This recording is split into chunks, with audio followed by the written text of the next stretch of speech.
My wife texted, stuck in traffic. Might be home really late. I replied, it's okay, just drive safe. Then I checked the car's GPS tracker and saw she'd been parked outside her coworker's house for the past 20 minutes. When I forwarded the live location to his wife. All right, folks, this is one of those stories where each time I tell it, someone says, you should put this on Reddit. So here I am. Fair warning, it's a roller coaster. I, 39M, have been married to Kelly, 38F, for 12 years. We have 2 kids, 10M and 7F, a mortgage, the whole suburban dream package. I work in construction management. She's in corporate marketing. Up until about 6 months ago, I would have said we had a solid marriage. Not perfect, but stable. The kind where you finish each other's sentences and have inside jokes about the neighbor's weird garden gnome collection. The first warning sign came when Kelly started mentioning this guy named Derek from work. Just casual stuff at first.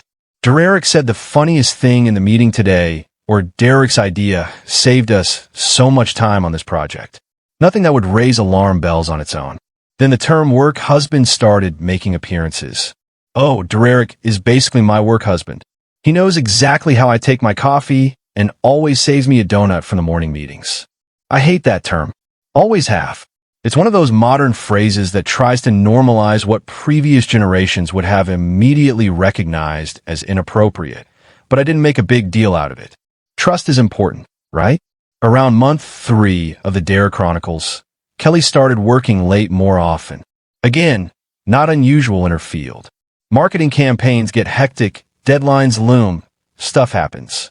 The late nights usually came with texts, swamped with a new client, probably here until 8, or team working late to finish the pitch, order pizza for the kids. Then the physical changes started.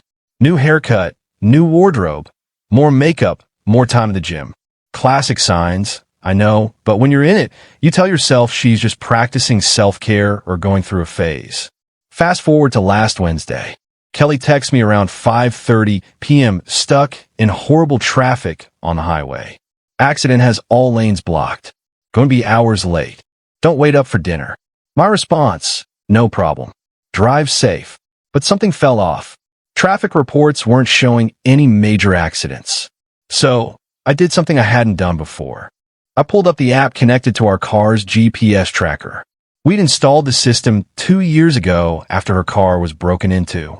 It's one of those services that helps recover stolen vehicles, but also has features like maintenance reminders and location tracking. We'd explicitly agreed at the time that both of us would have full access to the account for safety reasons. We both forgotten it existed until now. I opened the app, entered the password, and there it was. Her car wasn't on any highway. It was parked on a residential street about 30 minutes from our house. I zoomed in on the address and did a quick search. Guess who lives there? Derek. Derek and his wife, Emily. I sat there staring at my phone, watching the little that represented my wife's car sitting in front of another man's house while she was supposedly stuck in traffic. The timestamp showed she'd been there for about 20 minutes when she sent me that text. My first instinct was to call her out immediately, but something stopped me. Maybe it was shock. Maybe it was the voice of my friend Jake, who went through a similar situation last year and ended up with a restraining order for threatening behavior when he confronted his wife's lover at their workplace. So, I took a deep breath and thought about my next move. I didn't have concrete proof of anything beyond a lie about her location, but that lie itself was pretty damning. That's when I remembered Derek is married. I'd never met Emily, but Kelly had mentioned her a few times. Emily is so lucky. Derek built her a custom bookshelf for her birthday. Or Derek and Emily are going to Cabo for their anniversary. A quick social media search gave me Emily's profile.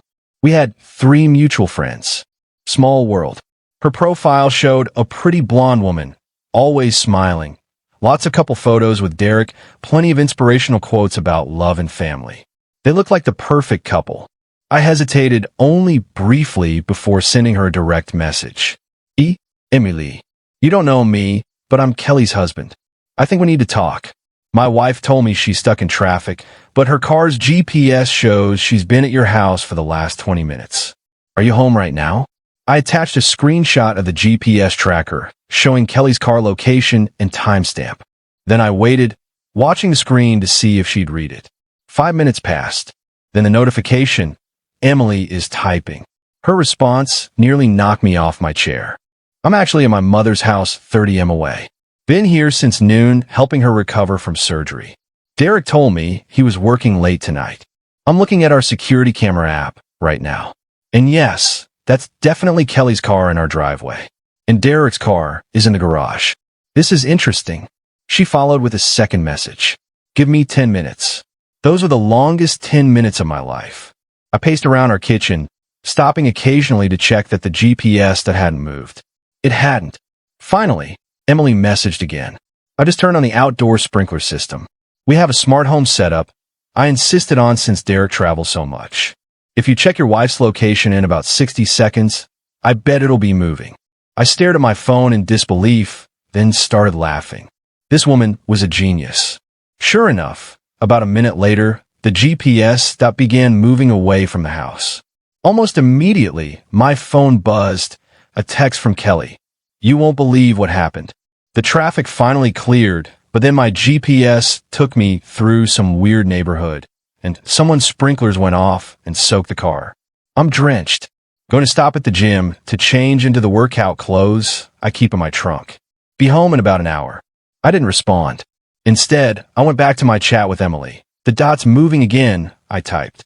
My wife just texted that she got soaked by sprinklers and is going to the gym to change. Thank you for that, Emily replied. What's your plan now? Oh, this is just the beginning. I said I'd been suspicious for weeks, but had no proof. Derek had been working late, at least twice a week, always coming home freshly showered, claiming he'd started using the work gym. I actually believed him. Until now. Emily and I ended up exchanging numbers and talking for nearly 2 hours, comparing notes, timelines, and all the small red flags. The pattern was obvious. They'd been seeing each other for at least 2 months, maybe longer. When Kelly got home, exactly 1 hour and 10 minutes after her sprinkler text, Emily and I already had a plan. Kelly walked in looking completely put together, hairstyled, makeup fresh, not a trace of sprinkler disaster. She gave me a quick kiss and launched into a dramatic retelling of her terrible commute. I played along, asking the right questions. Which highway was closed? I-95, she said, which of course hadn't had any incidents that day. And whose house had the sprinklers?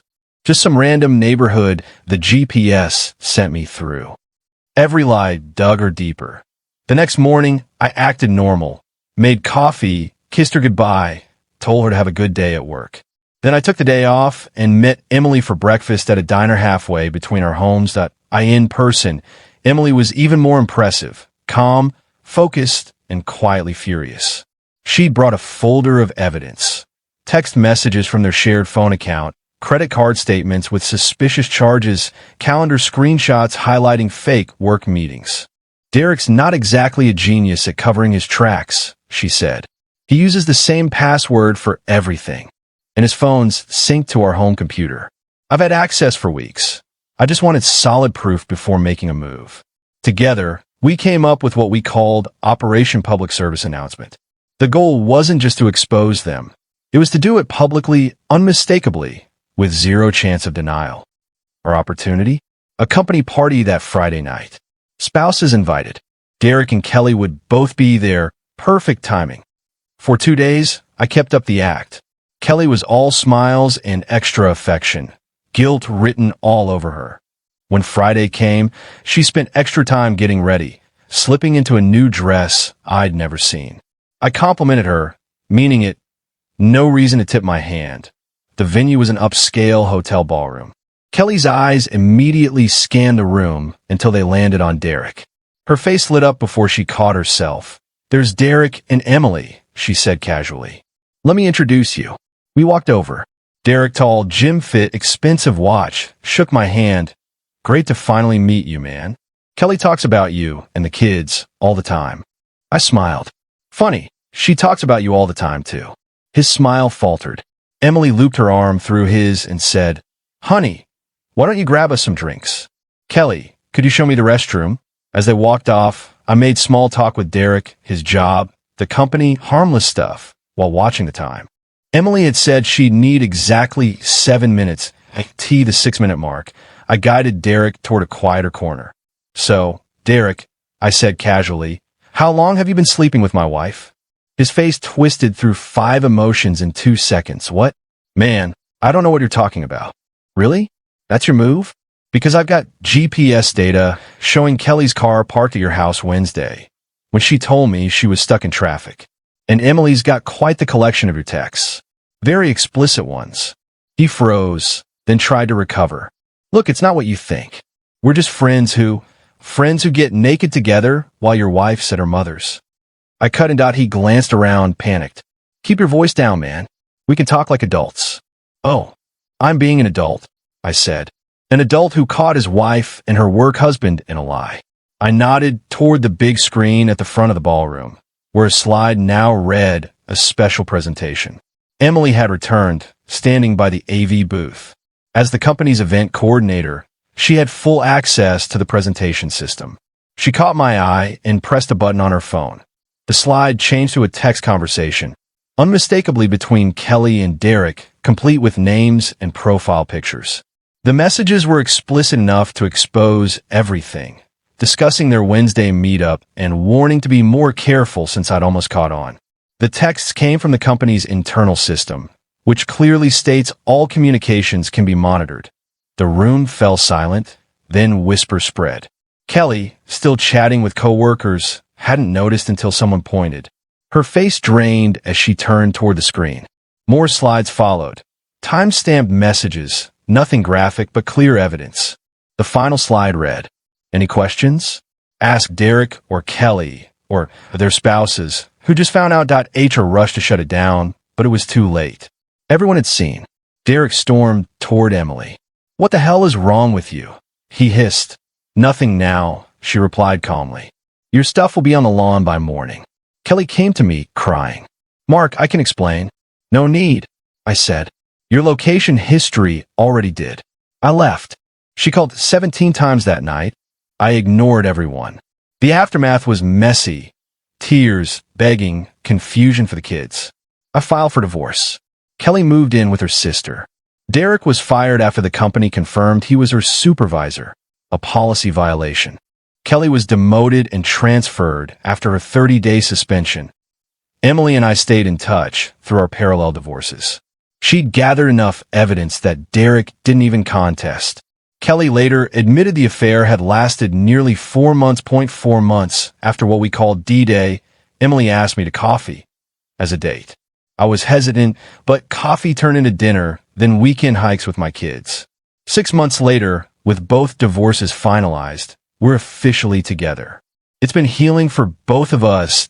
Kelly's in therapy, and we're co-parenting civilly. The kids are adjusting. I still keep the GPS app, not out of distrust, but as a reminder. Trust your instincts and don't ignore what feels off. The company party is now legend. "Don't pull a Derek and Kelly" has become a workplace warning. Sometimes the truth hurts, but sometimes it sets you free. Not proud of what we did, but I'm not apologizing either. Kelly's job. She still works at the same company, but was demoted and transferred. Derek was fired since supervisors are held to stricter standards. Plus, he already had prior warnings. Emily and me. No, we didn't plan this or have an affair beforehand. We'd never met before that GPS message. Our relationship began months later, after both divorces were well underway. The presentation, completely legal. The messages came from the company's internal system, which clearly states there's no expectation of privacy. Emily had legitimate AV access and confirmed everything with her attorney first. The kids, they're in therapy and adjusting well. Kelly sees them on alternating weekends and one weeknight. We're keeping their well-being the top priority. Derek's failed appeal. He tried to get his job back, claiming entrapment, but Emily showed proof he used company resources to plan their meetups, even booking empty conference rooms. As she put it, he couldn't even cheat competently. 6 months later, both divorces are finalized. Custody and support settled peacefully. Kelly has shown real growth. She's accepted responsibility, stayed in therapy, and is rebuilding her bond with the kids. Derek moved to another state, working for a competitor in a lower position. He tells people he left for better opportunities, which is a generous rewrite of being fired. Emily and I are still together. We moved in 2 months ago. The kids have adapted beautifully, and our home feels calm for the first time in years. We both go to therapy and focus on building trust and transparency. No games, no secrets. I've deleted the GPS tracker. It served its purpose, but that chapter is closed. Trust has to be the default now. I regret the public exposure. Honestly, no. Ended the lies instantly. Having witnesses meant no one could rewrite what happened later. Even Kelly admits it forced her to confront her behavior honestly. She's dating again, slowly, with more integrity.